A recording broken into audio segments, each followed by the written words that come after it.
Hello बच्चों, नमस्कार। स्वागत है आपका अपने यूट्यूब चैनल जिसका नाम है लोस्ट इन बायोलॉजी। तो मिल रहे अपन एक बार फिर से।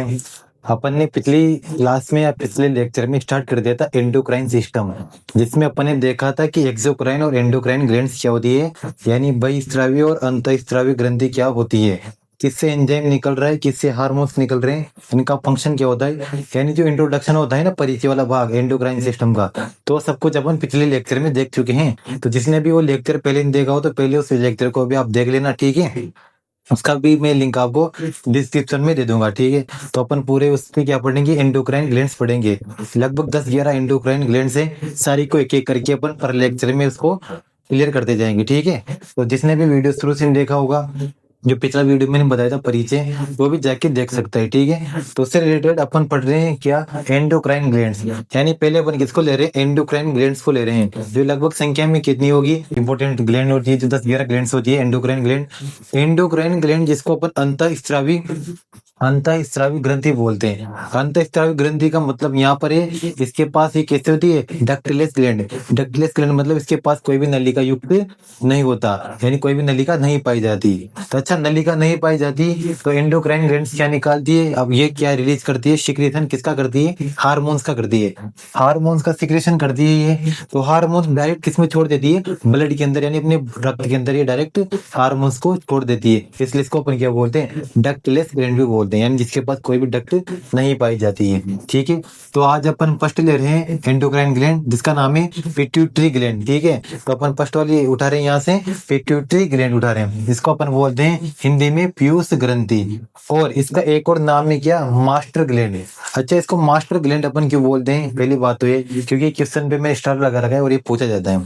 मास्टर ग्लैंड इसलिए इसको यूं बोलते हैं क्योंकि जितने भी एंडोक्राइन ग्लैंड्स इसके अलावा उन सबको क्या करती है, कंट्रोल करती है। इस वजह इसको क्या बोलते हैं, मास्टर ग्लैंड बोलते हैं। जैसे कोई स्कूल होता है, उसमें कोई प्रिंसिपल होता है, ठीक है।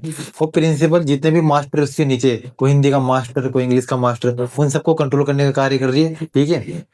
वैसे यहाँ पर जो पीयूष ग्रंथि है, पिट्यूटरी ग्लैंड है, वो सारी जिसके अलावा जो ग्रंथि है उनको कंट्रोल करने का कार्य करती है। इसलिए इसको क्या बोलते हैं, मास्टर ग्लैंड बोलते हैं। जैसे मास्टर बच्चों को चुप कराने का कार्य करता है, ठीक है, उनको होमवर्क वगैरह देता है, तो मास्टर का काम होता है। तो यानी जो भी इसके नीचे की जितने भी ग्लैंड्स आएगी एंडोक्राइन सिस्टम की, वो सारी को कंट्रोल कौन करता है, पिट्यूटरी ग्लैंड करती है। अच्छा, कोई मास्टर होता है इंग्लिश का, हिंदी का, साइंस का, मैथ का, तो ये जो मास्टर होते हैं इनको भी तो कोई कंट्रोल करने वाला होगा। जैसे स्कूल में रहते हैं तो उनको कंट्रोल कौन करता है, जैसे स्कूल में प्रिंसिपल करता है, ठीक है। तो फिर यहाँ पर प्रिंसिपल कौन है, तो पिट्यूटरी ग्लैंड को भी कंट्रोल करने वाला एक ग्रंथि है जिसका नाम बोलते हैं अपन क्या, हाइपोथैलेमस, ठीक है। हाइपोथैलेमस को अपन मास्टर ऑफ मास्टर ग्लैंड बोलते हैं, यानी हाइपोथैलेमस पिट्यूटरी ग्लैंड के भी क्या है, मास्टर है। इसलिए मास्टर ऑफ मास्टर ग्लैंड बोलते हैं किसको, हाइपोथैलेमस। हाइपोथैलेमस जो अपने ब्रेन के अंदर पाया जाता है, तो हाइपोथैलेमस किसको कंट्रोल करता है, पिट्यूटरी ग्लैंड को करता है। और पिट्यूटरी ग्लैंड जो भी इसके अलावा जो भी ग्लैंड्स बचती है उसको कंट्रोल करती है। तो ठीक है, स्कूल वाले एग्जांपल से आपके सब कुछ यहाँ पर क्लियर होगा। तो ठीक है, अपन स्टार्ट करते हैं पिट्यूटरी ग्लैंड्स को। आपको पता चली कि इसको नाम क्यों दिया अपने, मास्टर ग्लैंड, क्योंकि दूसरी एंडोक्राइन ग्लैंड्स को क्या करती है, कंट्रोल करने का कार्य करती है, ठीक है। अब देखना, फर्स्ट बात तो इसका फर्स्ट पॉइंट क्या है यहाँ पर, फर्स्ट स्टार, कि इसका ओरिजिन कहाँ से होता है, यानी बनती कैसे है, कहाँ से बनती है, कौन सी पिट्यूटरी ग्लैंड या पीयूष ग्रंथि कहाँ से बनती है। देखो यहाँ पर लिख रखा है तुम्हारे, यहाँ पर एक्टोडर्म, यानी अपनी बॉडी को 3 भागों में, 3 त्वचा में बांटा गया है। एक तो एक्टोडर्म, दूसरी है मीजोडर्म, तीसरी है एंडोडर्म। जिसमें से ऊपरी ऊपर वाला भाग एक्टोडर्म, बीच वाला भाग मीजोडर्म और लास्ट वाला भाग कौन सा, एंडोडर्म। जिसमें से ऊपरी ऊपर वाले भाग से बनती है कौन सी, पिट्यूटरी ग्लैंड, जिसको क्या बोलते हैं, एक्टोडर्म बोलते हैं। तो यहाँ से इसका क्या हुआ है, ओरिजिन यहाँ से हुआ है, किसका, पिट्यूटरी ग्लैंड या पीयूष ग्रंथि का हुआ है, जिसको अपन मास्टर ग्लैंड भी बोल रहे हैं। दूसरी बात, इसकी पोजीशन होती कहाँ पर, यानी मिलती कहाँ है सर, यानी अपनी बॉडी में मिलती कहाँ पर है पिट्यूटरी ग्लैंड, ज्यादा ना ब्रेन वाले भाग में मिलती है। ब्रेन वाला भाग भी 3 भागों में बटा होता है, अपन ब्रेन भी पढ़ेंगे आगे। एक होता है फोर ब्रेन, एक होता है मिड ब्रेन और एक होता है हैंड ब्रेन। यानी जिसमें से फोर ब्रेन को बोले, जो फर्स्ट वाला ऊपर वाला भाग होता है उसको बोलते हैं क्या, फोर ब्रेन बोलते हैं, जो आगे वाला पार्ट होता है फोर ब्रेन। इस वाले भाग में पाई जाती है किस जगह, यहाँ पर, यानी body cavity of sella turcica. ये चीज आपको सेला टर्सिका, अपने अंदर एक बॉडी केविटी होती है जिसको जिसको अपन गुहा बोलते हैं, उसका नाम क्या है? सेला टर्सिका। जो किसका पार्ट है यहाँ पर? फोर ब्रेन, यानी इस जगह पर इसकी पोजीशन होती है। किसकी पोजीशन होती है? पिट्यूटरी ग्लैंड की। ठीक है, तो आई होप आपके भी क्लियर होगा कि ये पाई कहाँ पर जाती है और किससे उत्पत्ति होती है? एक्टोडर्म से उत्पत्ति होती है। 2 पॉइंट आपके यहाँ पर क्लियर होंगे। ठीक है, तीसरे पॉइंट पाते हैं। अच्छा, इसकी उत्पत्ति हो गई, उत्पत्ति हो गई, इसकी पोजीशन हो गई। अब इसके अलावा इसकी शेप कैसी हो रही है, दिखती कैसी है सर? ये दिखती है, आपने मटर देखा है? मटर, तो ये मटर के दाने के समान ही दिखती है। कौन? Pituitary gland. ठीक है, तो मटर के दाने के समान दिखती है, इसलिए इसको क्या बोलते हैं? पी शेप्ड, यानी मटर के दाने के समान इसकी शेप होती है। ठीक है, आकृति होती है। फोर्थ पॉइंट क्या है? फोर्थ पॉइंट देखो, इसके पास पार्ट्स कौन कौन से होते हैं? कि जो पिट्यूटरी ग्लैंड है, जिसको अपन मास्टर ग्रंथि बोल रहे हैं या मास्टर ग्लैंड बोल रहे हैं या पीयूष ग्रंथि बोल रहे हैं, ये जो बनी होती है, ये कितने भागों से मिलकर बनी होती है? ये बनी होती है 2 भागों से मिलकर। एक भाग का नाम है एडिनो, देखना सुनना, एडिनो हाइपोफाइसिस। दूसरे भाग का नाम क्या है? Neuro hypophysis. दोनों भागों के आपको नाम याद रखने, एडिनो हाइपोफाइसिस और दूसरा भाग है न्यूरो हाइपोफाइसिस। एडिनो हाइपोफाइसिस लगभग कितना परसेंट भाग बनाता है पिट्यूटरी ग्लैंड का? 75% भाग ये इससे बना होता है। और जो बचा हुआ 25% भाग है, ये कौन बनाता है? पिट्यूटरी ग्लैंड का। ये बनाता है न्यूरो हाइपोफाइसिस बनाता है। 2 भाग में बटा होता है, इसको आप बोल सकते हो 2 लोब्स में बटा होता है। तो दोनों लोब का नाम क्या है? एक का नाम है एडिनो हाइपोफाइसिस और दूसरे का नाम क्या है? Neuro hypophysis. इसको आप बोल सकते हो एंटीरियर लोब, इसको बोल सकते हो आप पोस्टीरियर लोब। ठीक है, पोस्टीरियर लोब। तो आपको ये चीज याद रखनी है, 75% भाग ये है और 25% भाग टोटल भाग न्यूरो हाइपोफाइसिस या पोस्टीरियर लोब होती है। ठीक है, सबसे इंपॉर्टेंट पार्ट होती है हार्मोन। अपन एंडोक्राइन सिस्टम में कि अपन क्या पढ़ रहे हैं? एंडोक्राइन ग्लैंड्स पढ़ रहे हैं। और एंडोक्राइन ग्लैंड का मेन कार्य क्या होता है? हार्मोन रिलीज करना, हार्मोन का सिक्रेशन करना। कहाँ पर? डायरेक्ट ब्लड के अंदर। तो यानी ये भी क्या, एक पिट्यूटरी ग्लैंड, ये भी तो एंडोक्राइन ग्लैंड है, यानी ये इससे कोई ना कोई हार्मोन निकलेगा, पक्की बात है। तभी तो अपन इसको किस में पढ़ रहे हैं? एंडोक्राइन ग्लैंड में पढ़ रहे हैं। ठीक है, तो हार्मोन निकलेगा, तो हार्मोन कौन कौन से टाइप के हैं? देखो 3 टाइप के हार्मोन तुम्हारे यहाँ पर बता रखे हैं। और इंपॉर्टेंट भी हार्मोन, क्योंकि हार्मोन से आपके कंपटीशन वगैरह में क्वेश्चन भी आता है। और 11-12 में तो आपके ये इंपॉर्टेंट होता ही है। साथ में नीट वगैरह जैसे एग्जाम में, एसएससी जैसे एग्जाम में, जो सेंट्रल लेवल के एग्जाम में, स्टेट लेवल की जो एग्जाम होती है जिसमें जनरल साइंस आती है, तो वहां पर भी यहाँ से क्वेश्चन बन रहा है इस जगह हार्मोन से। इस वजह से इसको ध्यान से देखना है।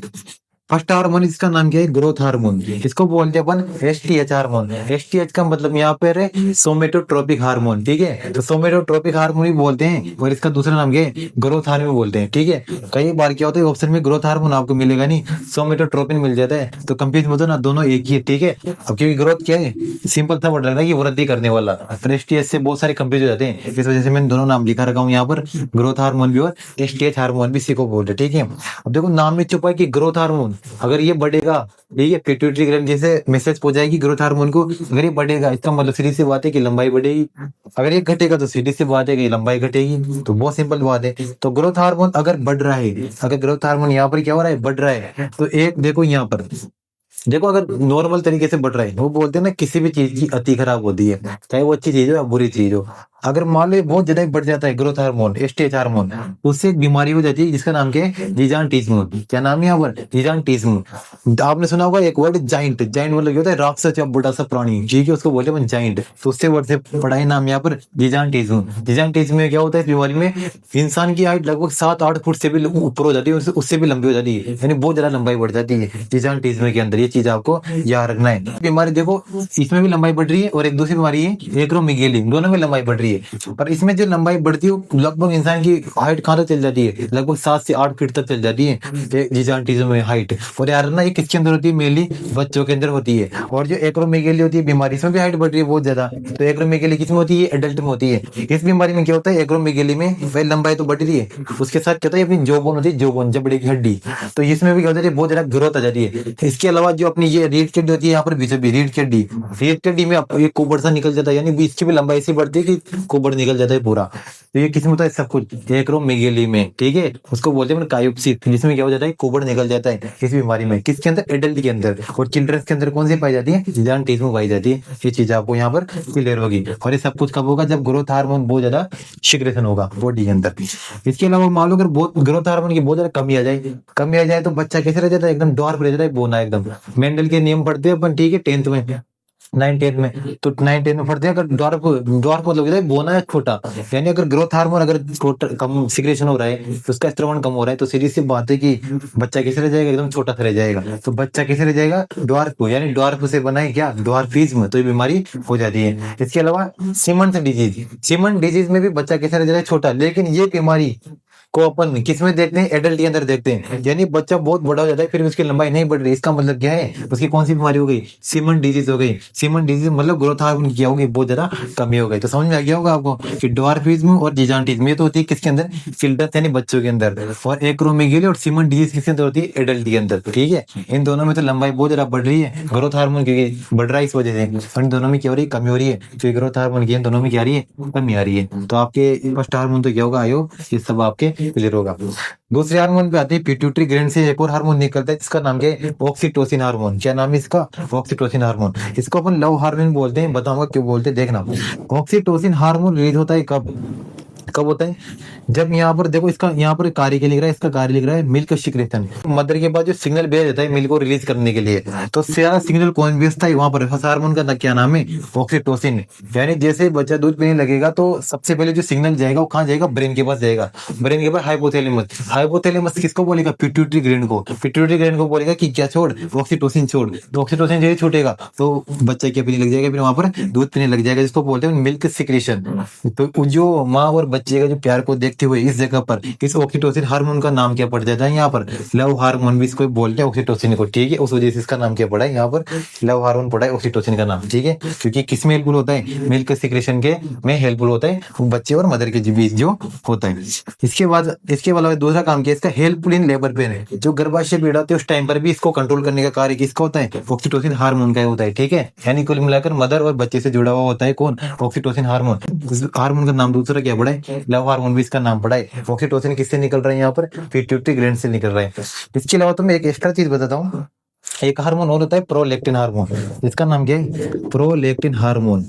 देखो कंफ्यूज मुझे ना, प्रोलैक्टिन हार्मोन तो क्या करता है, मिल्क फॉर्मेशन, यानी दूध बनाने के लिए मदर के अंदर क्या होता है, प्रोलैक्टिन हार्मोन होता है। प्रोलैक्टिन हार्मोन के लिए भी कौन जिम्मेदार है, पिट्यूटरी ग्लैंड, पिट्यूटरी ग्लैंड या पीयूष ग्रंथि जिम्मेदार है। ठीक है, इससे सिक्रेशन होता है प्रोलैक्टिन का। प्रोलैक्टिन तो किसमें होता है, मिल्क फॉर्मेशन में, और ऑक्सीटोसिन जो हार्मोन है वो किसमें कार्य करता है, मिल्क सिक्रेशन में। दोनों में अंतर है, मिल्क सिक्रेशन बोल दो या मिल्क इजेक्शन बोल दो। ठीक है, और प्रोलैक्टिन हार्मोन किसमें हेल्पफुल होता है, मिल्क फॉर्मेशन में। ठीक है, तो आपको ये चीज योग क्लियर होगी। ठीक है, अब ये ऑक्सीटोसिन हो गया। ठीक है, आपको ये इसका कार्य समझ में आ गया होगा, और इसको लव हार्मोन क्यों बोलते हैं अभी आपको समझ में आ गया होगा। अब तीसरा हार्मोन है, देखो ये और इंपॉर्टेंट है क्योंकि ये भी बहुत ज्यादा पूछा जाता है हार्मोन, एडीएच। इसका नाम दूसरा नाम क्या है, वेसोप्रेसिन, इसका एक इंजेक्शन भी बताएंगे। ठीक है, तो एडीएच यानी anti diuretic hormone, anti diuretic hormone बोल रहे हैं। ये भी किससे सिक्रेशन हो रहा है, इसका भी पिट्यूटरी ग्लैंड से सिक्रेशन हो रहा है इसका भी। अब देखना इसका कार्य होता है, इसका कार्य ये देखो वाटर एब्जॉर्प्शन है, यानी ये जो वाटर एब्जॉर्प्शन होता है बॉडी के अंदर, जिसको अपन टॉयलेट के रूप में बाहर निकाल देते हैं बाद में, इसका जो एक्सक्रीटरी पार्ट होता है, तो जो इसको वाटर एब्जॉर्प्शन यानी जिससे अपन बहुत ज्यादा पानी भरे तो उसको अवशोषण करने की दर बहुत ज्यादा बढ़ जाती है। जब एडीएच हार्मोन बढ़ जाएगा तो ये बहुत ज्यादा बढ़ जाएगी। पर मान लो अगर वाटर एब्जॉर्प्शन कम हो जाए, यानी बॉडी को अपन पानी पीने पर उसको अवशोषण नहीं कर पा रही बॉडी, उसको एब्जॉर्ब नहीं कर पा रही, तो बाहर निकलेगा पानी। ठीक है, बाहर निकलेगा यूरिन के रूप में। तो अगर एडीएच की कमी आ जाए, एंटी डायूरेटिक हार्मोन की अगर आगे कमी आते क्या होगा, पानी का अवशोषण यानी एब्जॉर्प्शन में कमी आ जाएगी। कमी आते क्या होगा, बॉडी से पानी बहुत ज्यादा बाहर निकलेगा, और बॉडी से बहुत ज्यादा पानी किस रूप में निकलेगा, यूरिन के रूप में निकलेगा। यानी इसमें आदमी क्या करता है, बच्चे क्या करते हैं, बार बार टॉयलेट जाते हैं, जिससे ये हो जाता है एडीएच क्या हो जाती है, यहाँ पर कमी हो जाती है, तो बार बार टॉयलेट जाते हैं क्योंकि वाटर का एब्जॉर्प्शन बॉडी के अंदर नहीं हो रहा इस वजह से। तो उस बीमारी को अपन क्या बोलते हैं, डायबिटीज इंसिपिटस बोलते हैं, यानी बार बार यूरिन आना, मूत्र आना, उसको क्या बोलते हैं, डायबिटीज इंसिपिटस। एक होती है डायबिटीज मिलिटस, वो दूसरे वो जो शुगर होती है ना, शुगर जिसको अपन नॉर्मल भाषा में शुगर बोलते हैं, वो होती है डायबिटीज मिलिटस। और ये कौन सी है, जिसमें बार बार यूरिन आता है, उसको बोलते हैं डायबिटीज इंसिपिटस। इसलिए इनमें भी बहुत सारे कंफ्यूज हो जाते हैं। ऑप्शन में दोनों बीमारी रहती है, डायबिटीज इंसिपिटस तो कौन सी, इसमें बार बार यूरिन आ जाता है। क्यों आ जाता है, क्योंकि एडीएच की जो हार्मोन होते हैं उसकी आ जाती है कमी आती है, वाटर एब्जॉर्प्शन नहीं होगा तो बार बार यूरिन जाएगा, तो इसमें क्या हो जाता है, उसके डायबिटीज इंसिपिटस हो जाता है। पर जो डायबिटीज मेलिटस है उसमें आपको पता हो तो ग्लूकोज से ग्लाइकोजन बनता है, ये चीज भी अपन पढ़ेंगे आगे जाके। ग्लूकोज से ग्लाइकोजन बनता है, ग्लूकोज से ग्लाइकोजन बनाने का कार्य करता है एक हार्मोन जिसका नाम है इंसुलिन। जैसे इंसुलिन की कमी आएगी तो क्या होगा, ग्लूकोज से ग्लाइकोजन नहीं बनेगा, तो ग्लूकोज का लेवल धीरे धीरे बॉडी के अंदर बढ़ता जाएगा, क्योंकि ग्लाइकोजन उससे बन ही नहीं रहा। तो ग्लूकोज का लेवल बढ़ रहा है, मतलब क्या बढ़ रही है, शुगर ही बढ़ रही है, क्योंकि ग्लूकोज किसका टाइप है, शुगर का टाइप होता है। तो होता है डायबिटीज मेलिटस, और ये क्या है, डायबिटीज इंसिपिटस। उसमें हार्मोन कौन सा कार्य कर रहा है, इंसुलिन, और यहाँ पर कौन सा कार्य कर रहा है, ADH, anti diuretic hormone. Diuretic आ रहा है ना, यूरिन से रिलेटेड, तो बस ये एडीएच होता है। ठीक है, तो ये थी अपनी आज की जो फर्स्ट ग्लैंड थी, इसको बोल रहे हैं पिट्यूटरी ग्लैंड, इसको अपन मास्टर ग्लैंड भी बोल रहे हैं। और मास्टर ग्लैंड, और इसकी भी मास्टर कौन है, हाइपोथैलेमस। ठीक है, तो ऐसी और भी अपन ग्लैंड्स पढ़ेंगे, सारी ग्लैंड्स पढ़ रहे हैं अपन। फिर अपन ने क्या स्टार्ट कर दिया, एंडोक्राइन ग्लैंड्स, यानी अंतःस्रावी ग्रंथि स्टार्ट कर चुके हैं।